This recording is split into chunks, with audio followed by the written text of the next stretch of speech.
Dans ce deuxième chapitre de chimie organique sur la nomenclature, nous allons commencer par nous pencher sur les alcanes, qu'ils soient linéaires ou ramifiés. Voyons tout d'abord la chaîne carbonée. Ici, rien de compliqué. Le nom dépend du nombre d'atomes de carbone. Pour un carbone, ce sera un méthane. Avec 2 carbones, ce sera un éthane. Puis propane, butane, pentane, etc. Cette liste doit être apprise par cœur. On complique maintenant la chose en ajoutant une ramification.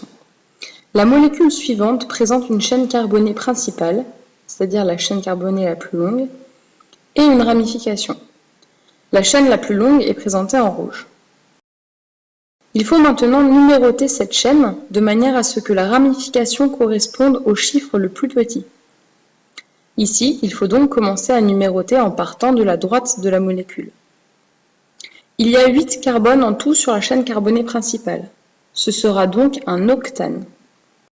Ensuite, la ramification ne présente qu'un atome de carbone. C'est donc un méthyle.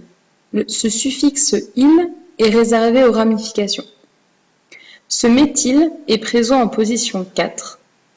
La molécule, au final, s'appelle donc le 4-méthyloctane. Sur cette molécule, on voit une chaîne principale composée de 7 carbones, donc un heptane, et 2 ramifications, méthyle et éthyle. Pour nommer la molécule, il faut numéroter la chaîne principale pour que la position des ramifications soit la plus petite possible. Donc ici, depuis la gauche. Et indiquer les ramifications par ordre alphabétique. Ici, la ramification éthyle arrive avant le méthyle. La molécule est donc le 4-éthyl-2-méthylheptane. Si on reprend la molécule précédente, mais en remplaçant la ramification éthyle par une ramification méthyle, la molécule correspond toujours à un heptane, mais avec 2 méthyles, l'un en position 2 et l'autre en position 4.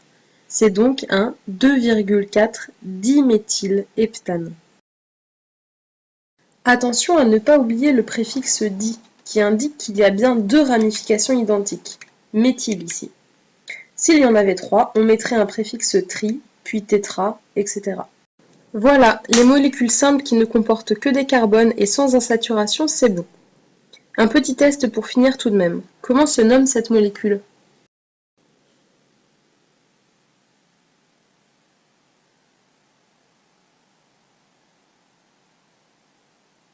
Réponse 3-éthyl-2,2-diméthylpentane.